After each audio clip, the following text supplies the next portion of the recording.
باب افشاء السلام من الاسلام. افشاء پھیلانا، السلامی سلام کا، من الاسلام اسلام سے ہے، یعنی اسلام کا حصہ ہے. وقال عمار، اور عمار نے کہا، ثلاث تین چیزیں، من جس نے، جمع کر لیا، ہننا ان کو، جس نے ان تین چیزوں کو جمع کر لیا، فقد جمع الایمان، اس نے ایمان اکٹھا کر لیا، سمیٹ لیا، جمع کر لیا. وہ کیا ہے؟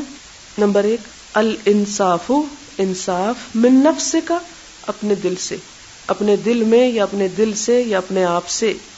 وبذل السلام، اور پھیلانا سلام کا، للعالم، دنیا کے لیے. والانفاق، اور خرچ کرنا، من الاقتار، تنگی میں. یہاں آپ کو ایک اور مسئلہ واضح کرتی چلی جاؤں کہ امام بخاری بعض اوقات ایک باب باندھتے ہیں اور اس کے لیے ساتھ ہی کسی کا قول لے آتے ہیں. مثلا عمار کا قول ہے، یہ حدیث نہیں ہے، ٹھیک ہے. اب یہاں پر بعض اوقات ایسی روایات آ جاتی ہیں جو صحت کے اس درجے پر نہیں ہوتی جو اصل ٹیکسٹ میں نیچے سند کے ساتھ احادیث ہوتی ہیں. بعض اوقات لوگ کہتے ہیں جی صحیح بخاری میں یہ لکھا ہوا ہے، یہ حدیث لکھی ہوئی ہے، حالانکہ وہ اصل نص نہیں ہوتی، وہ اوپر کا حصہ ہوتا ہے، امام بخاری کا اجتہاد ہوتا ہے، یا کسی شخص کا کوئی خوبصورت قول ہوتا ہے، یا کوئی ایسی حدیث ہوتی ہے جو صحت کے اس درجے پر نہیں ہوتی جو یہاں ہے. تو اس لیے یہ ایک نئی بات آج یاد رکھیں کہ باب کے ساتھ دلیل کے طور پر بعض اوقات کوئی آیت لاتے ہیں تو آیت ہے نا، بعض اوقات کوئی حدیث لاتے ہیں، اور بعض اوقات کسی کا قول لاتے ہیں، بعض اوقات صرف اپنی ہی طرف سے ایک اجتہاد پیش کرتے ہیں. کسی بھی انسان کا اجتہاد، خواہ وہ امام بخاری ہی کیوں نہ ہو، صحیح بھی ہو سکتا ہے اور غلط بھی ہو سکتا ہے. اس لیے ہمارے لیے ان کا اجتہاد حجت نہیں ہے. ہمارے لیے حجت کیا ہے؟ یہ اصل ٹیکسٹ جو حضور صلی اللہ علیہ وسلم سے ثابت ہے.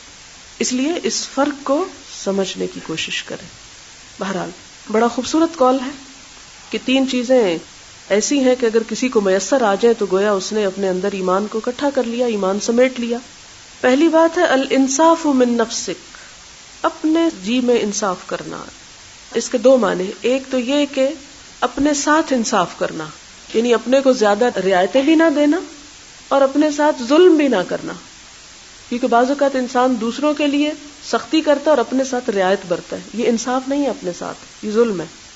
بعض اوقات انسان اپنے ساتھ ظلم کر کے اپنے آپ کو جائز حق سے بھی محروم کر کے دوسرے کو حق دیتا ہے، تو یہ بھی انصاف کے خلاف ہے.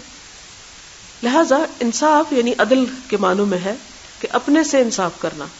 پھر اسی طرح اپنے جی میں انصاف کرنا، یعنی اپنے اندر، اپنی سوچ میں اور اپنے خواہشات اور ان تمام چیزوں میں اعتدال پیدا کرنا. دوسرا ہے بذل السلام، خرچ کرنا سلام کو، پھیلانا سلام کو. اور سلام سے مراد یہاں دو ہو سکتے ہیں، ایک تو السلام علیکم ہے اور دوسرا پیس، سلامتی. کہاں پر؟ للعالم، ساری دنیا میں. یعنی سلامتی اور امن صرف اپنے لیے نہ چاہنا، بلکہ کس کے لیے چاہنا؟ سب لوگوں کے لیے چاہنا، پوری دنیا کے لیے چاہنا. اور اسی طرح سلام صرف اپنے لوگوں کو نہ کرنا، بلکہ ہر اس کو کرنا جس کو انسان جانتا ہے یا جس کو نہیں جانتا. اور اسی طرح الانفاق من الاقتار، تنگی کے وقت خرچ کرنا، کیونکہ جب زیادہ ہو یا ضرورت سے زائد ہو تو خرچ کرنا آسان ہوتا ہے، اور جب اپنی بھی کچھ حاجات ہو تو اس کو انسان کو خرچ کرنا مشکل ہوتا ہے. یہ عمار جو ہیں یہ صحابی ہیں، ان کا یہ قول جو ہے یہ مسند احمد، مسند بزار اور طبرانی میں موجود ہے سند کے ساتھ. یہاں بغیر سند کے امام بخاری لائے ہیں، صرف یہ کہہ کے قال عمار. امام بخاری کو عمار کا قول کیسے پہنچا، یہاں انہوں نے سند نہیں لکھی، کیونکہ وہ اصل ٹیکسٹ میں نہیں لا رہے، اس کو باب کی دلیل کے طور پہ لا رہے ہیں، اپنی بات کے لیے ایک سپورٹ کے طور پر. لیکن یہ قول موصولن یعنی سند کے ساتھ دوسری کتابوں میں موجود ہے. حدیث ہے حدثنا قتيبة قال حدثنا الليث عن يزيد بن ابي حبيب عن ابي الخير عن عبد الله بن عمرو ان رجلا سأل رسول الله صلى الله عليه وسلم اي الاسلام خير. ایک شخص نے حضور صلی اللہ علیہ وسلم سے پوچھا کون سا اسلام اچھا ہے. کون سا اسلام بہتر ہے؟ قال تطعم الطعام، کھانا کھلاؤ، وتقرأ السلام، سلام کرو، علی من عرفت، ہر اس شخص کو جس کو تم پہچانتے ہو، ومن لم تعرف، جس کو تم نہیں پہچانتے. سلام کرو گے تو پہچاننے لگ جاؤ گے.